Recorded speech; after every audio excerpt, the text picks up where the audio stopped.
অবশেষে ভেঙে পড়তে যাচ্ছে নেতানিয়াহুর সরকার। অন্যদিকে যুক্তরাষ্ট্রের সঙ্গে দূরত্ব বাড়ছে ইসরায়েলের। ট্রাম্পের বলয় থেকে বের হয়ে সংযুক্ত আরব আমিরাতের সঙ্গে বড় ধরনের প্রতিরক্ষা চুক্তি করতে যাচ্ছে নেতানিয়াহু।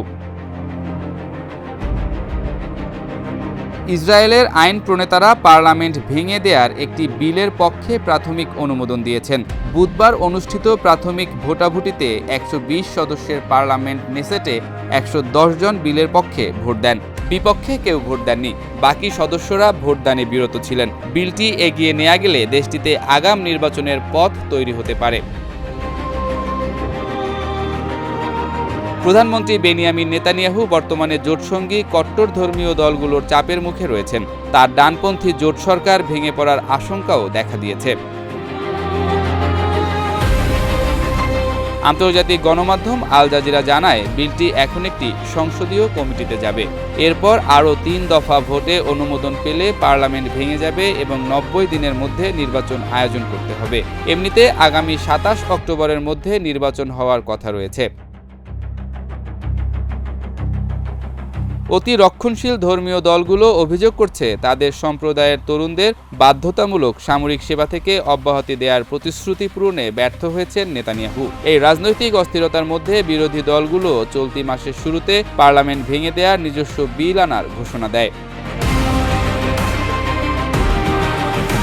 জোটের চেয়ারম্যান ওফির কার্চ বলেন, এই জোটের সময় শেষ হয়ে এসেছে। বর্তমান মেয়াদে জোট সরকার 9টি বাজেট ও 520টি আইন পাশ করেছে। চূড়ান্ত অনুমোদনের আগে বিলটি আবারও নেসেটে ফিরবে।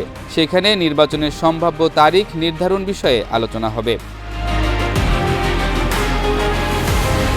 এদিকে চলমান ইরান যুদ্ধের উত্তাপ আপাত দৃষ্টিতে ধ্বংসযজ্ঞের আভাস দিলেও সব হিসাব নিকাশ পাল্টে দিয়ে এমন 2 দেশ হাত মিলিয়েছে যা কিছুদিন আগেও হয়তো ভাবা যেত না। ইরান যুদ্ধের প্রভাবে আরও কাছাকাছি এসেছে সংযুক্ত আরব আমিরাত ও ইসরায়েল। সবাইকে চমকে দিয়ে সামরিক সক্ষমতা বৃদ্ধি ও যৌথভাবে আধুনিক প্রযুক্তি কিনতে তারা গড়ে তুলেছে এক বিশেষ প্রতিরক্ষা তহবিল। ঘটনার সূত্রপাত গত ফেব্রুয়ারিতে, যখন ইরানের প্রায় 3000 ড্রোন ও ক্ষেপণাস্ত্র আশ্রে পড়েছিল আমিরাতের বুকে। তখন অপ্রত্যাশিত ত্রাতা হয়ে আসে ইসরায়েল। তারা গোপনে পাঠায় তাদের আয়রন ডোম ও সেনা। সেই ভরসার সূত্র ধরেই যুদ্ধ চলাকালে নেতানিয়াহুর এক অঘোষিত সফরে চূড়ান্ত হয় এই গোপন অস্ত্র চুক্তি। নেপথ্যের কারণটি বেশ পরিষ্কার। মূলত ইসরায়েলের কাছে রয়েছে বিশ্বসেরা সামরিক প্রযুক্তি, কিন্তু অর্থনৈতিক টানাপোড়েন আর মার্কিন সহায়তার অনিশ্চয়তা তাদের বিকল্প খুঁজতে বাধ্য করেছে।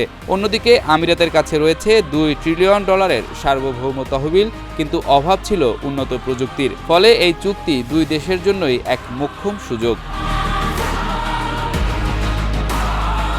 বিশেষ করে ড্রোন বিধ্বংসী ব্যবস্থা ও আকাশ প্রতিরক্ষা ব্যবস্থা জোরদারে এই তহবিল থেকে বিপুল অর্থ খরচ করা হচ্ছে। অন্যদিকে সৌদি আরব, পাকিস্তান ও তুরস্কের সঙ্গে জোট গড়ছে। মিডল ইস্ট আইয়ের প্রতিবেদন অনুযায়ী যুদ্ধ শেষে ইরান আরও বেপরোয়া হয়ে উঠবে। এই ভয়ে নিজেদের ভবিষ্যৎ রক্ষাকবচ হিসেবে ইসরায়েলকে চূড়ান্ত হাতিয়ার হিসেবে বেছে নিয়েছে আবুধাবি।